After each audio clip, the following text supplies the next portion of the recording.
আল্লাহ রাব্বুল আলামিন বলেন এটা সেই কিতাব, এটা কোনো সন্দেহ নেই, কোনো ভুল নাই।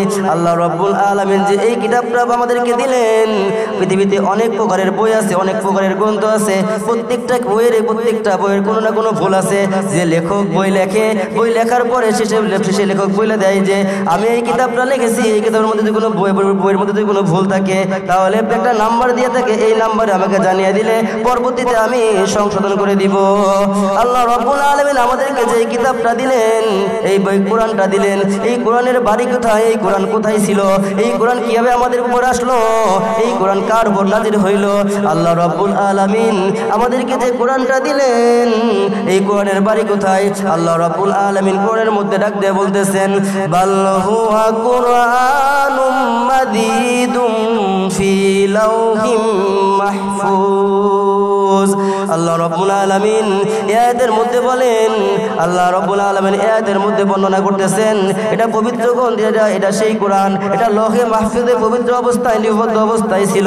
আল্লাহ রাব্বুল আলামিন এই কিতাবটা যে আমাদের উপরে দিলেন, এই কিতাবটা কার উপর নাজিল হইল, যদি কোরআনকে প্রশ্ন করা হয় কোরআন বলে দিচ্ছে ওয়া আমিনু বিমা নুজিলা আলা মুহাম্মাদ ওয়া হুয়াল হাক্কু মির রাব্বিহিম। আল্লাহ রাব্বুল আলামিন এই আয়াতে বলেন ঈমান আনো সেই কিতাবের উপর যা মুহাম্মদ রাসূলুল্লাহ সাল্লাল্লাহু আলাইহি সাল্লামের উপর নাজিল করা হয়েছে। শুধু তাই নয়, এবার যদি কোরআনকে প্রশ্ন করা হয় কোরআন তুমি কোন মাসে নাজিল হয়েছে, তখন কোরআন নিজে নিজেই বলতেছে শাহরু রমাদানাল্লাযীনা উনজিলা ফিহিল কুরআন, আমি পবিত্র রমজান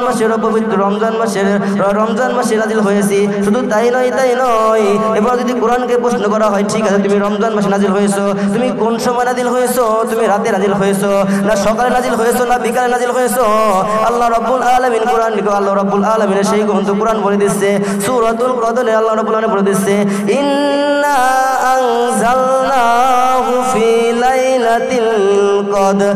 আল্লাহ রাব্বুল আলামিনের আয়াতে বলতেছে কোরআন পবিত্র কদর রাতে নাজিল হয়েছে।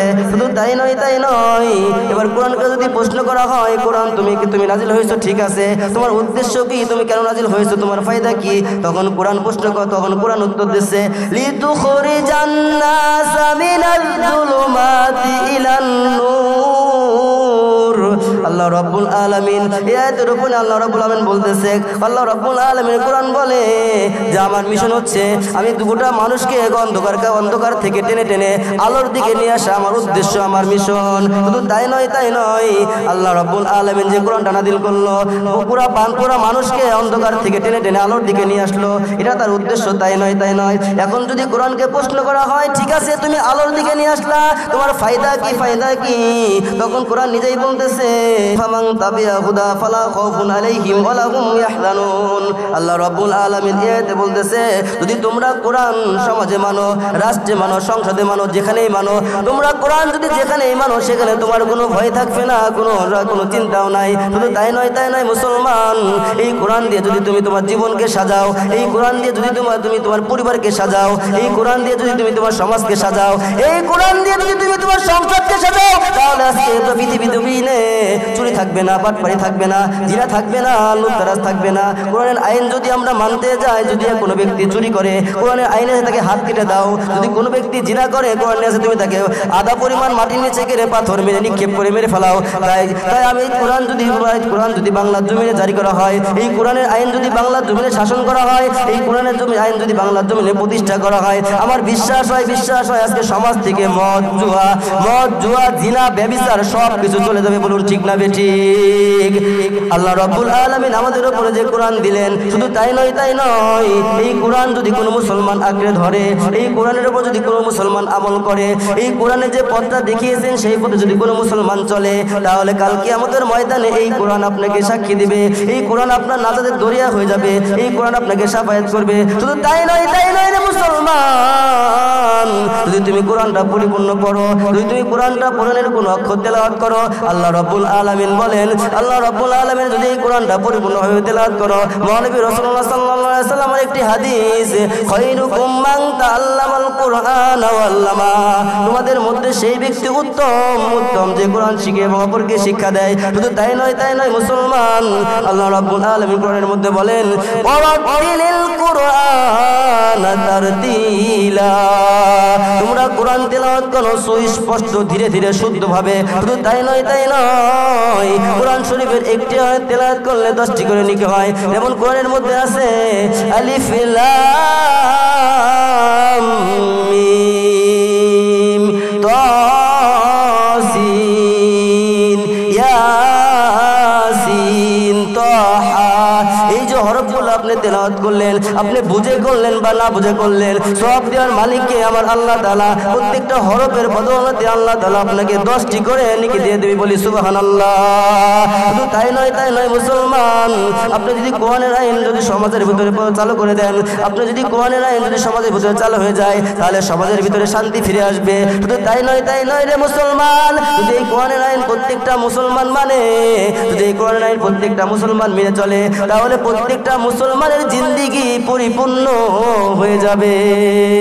শুধু তাই নয় রে মুসলমান, আল্লাহ রাব্বুল আলামিন যে কোরআনটা আমাদের উপরে দিল, এই কোরআনের উপরে আমার একটা গজল মনে পড়ে গেল, আল কোরআনের পথ এই পথই আসল পথ, অন্য মতে নেই কোন রহমত, আল কোরআনের পথ এই পথই আসল পথ, আল কোরআনের প্রেমে যাদের বাড়ি পুড়ে যায়, দিন কায়েমের তরে তারা শহীদ হতে চায়, আল কোরআনের প্রেমে যাদের বাড়ি পুড়ে যায়, দিন কায়েমের তরে তারা শহীদ হতে চায়, তার তরেতে শুধু খোদার অথই মোহাব্বত, আল কোরআনের পথ এই পথই আসল পথ, জোরে বলি মারহাবা।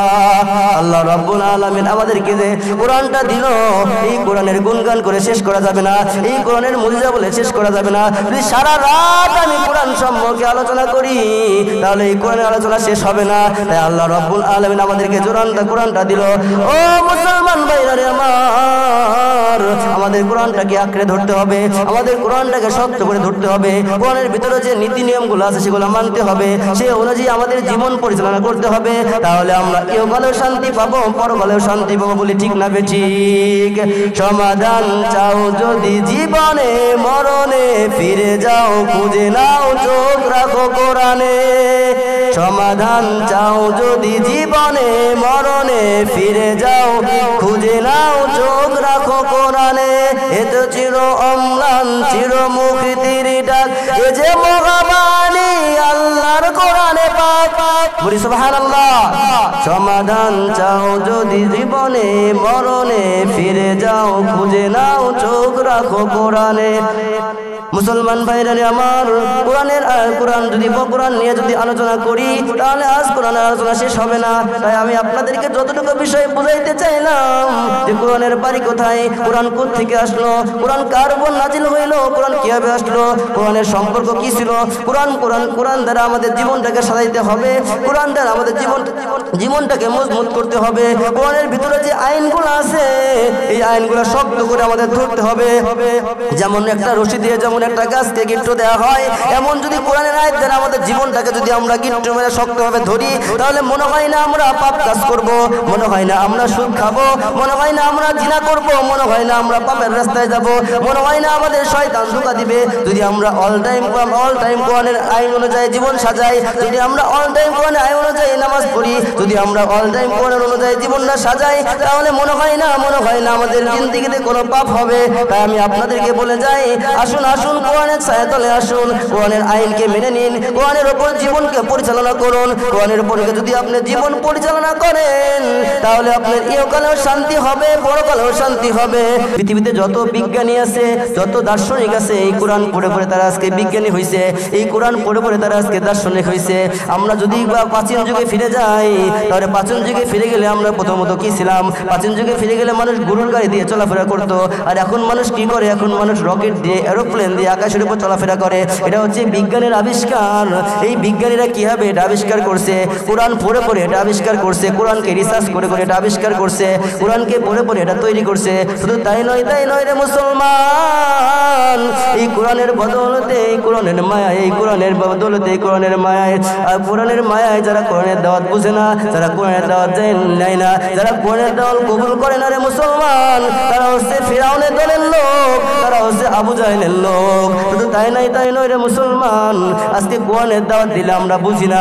আজকে কোরআনের যেখানে মাহফিল হয় সেখানে আমরা বিভিন্ন মারামারিতে লিপ্ত হয়ে যাই। আজকে কোরআনের যেখানে কোরআনের কথা বলা হয় যেখানে কোরআনের কথা বলা হয়, যেখানে হক কথা বলা হয় রে মুসলমান, এই হক কথা বলার কারণে আজকে বড় বড় আলেমগুলা জেলখানায় বন্দী হয়ে আছে। শুধু তাই নয় রে মুসলমান, আজকে আমি সাইফুল ইসলাম যদি কোরআনের বিরুদ্ধে হক কথা বলি, কালকে হয়তো আমি বাঁচতে নাও পারি, কিন্তু তাই নয় রে মুসলমান, শুধু এটাই নয় রে মুসলমান, আজকে আমি কোরআন দিয়ে আমি আপনাকে কোরআন বিষয়টা কি বলতে চাইলাম, এই কোরআনের সারসংক্ষেপে আমি আপনাকে বুঝাইলাম। এখন আপনি মুসলমান, আপনি ইমানদার, আপনি মুত্তাকি, আপনি যদি কোরআনের অনুযায়ী জীবন পরিচালনা করেন, কোরআন অনুযায়ী আপনি যদি সমাজ সাজান, কোরআনের অনুযায়ী আপনি যদি আপনার পরিবারকে সাজান, কোরআনের অনুযায়ী যদি আপনি ব্যবসা বাণিজ্য করেন, কোরআনের উপর ভিত্তি করে যদি আপনি সব কিছু করেন, তাহলে মনে হয় না যে আপনার জিন্দিগিতে একটি পাপ করতে আপনি পারবেন। আপনি কোরআনে বলা আছে যে মিথ্যা কথা মহাপাপ, আপনি যদি কোরআনের আইন মানেন তাহলে আপনি মিথ্যা বলতে পারবেন না। কোরআনে বলা আছে সুদ খাওয়া হারাম, আপনি যদি সুদ খান তাহলে আপনি কোরআনে অমান্য করলেন। কোরআনে বলা আছে জিনা করা হারাম, আপনি যদি জিনা করেন তাহলে কোরআনে আইন আপনি অমান্য করলেন। কোরআনে বলা আছে ইসলামিক প্রতিষ্ঠানগুলো বন্ধ করা হারাম, যদি আপনি ইসলামিক প্রতিষ্ঠানগুলো বন্ধ করেন তাহলে কোরআনে অমান্য করলেন। কোরআনে বলা আছে আপনি ওয়াজ মাহফিলগুলো বন্ধ করা হারাম, যদি আপনি ওয়াজ মাহফিলগুলো বন্ধ করতে চান, যদি যেখানে দিনের কথা হয়, যেখানে কোরআনের কথা হয়, এই কথাগুলো যদি আপনি বন্ধ করতে চান, তাহলে আপনি কোরআনের আইন অমান্য করলেন, কোরআন আইন মানলেন না। তাহলে আপনি কি হইলেন? আপনি কোরআন আইন না মানলাম মানে আপনি আল্লাহর আইন মানলেন না। আর আল্লাহর আইন যদি আপনি না মানেন, ও মুসলমান, আপনি যদি আল্লাহর আইন না মানেন, তাহলে আপনি কি হইলেন? কাফের হয়ে গেলেন। তাই আমি আপনাদেরকে বলে যাই, আপনি কোরআনের তলে আসুন, কোরআনের ছায়া তলে আসুন, কোরআন দ্বারা আপনার জীবনকে পরিচালনা করুন। কোরআন দ্বারা আপনার জীবনকে পরিচালনা করলে আপনি ইহকালেও শান্তি পাবেন, পরকালেও শান্তি পাবেন।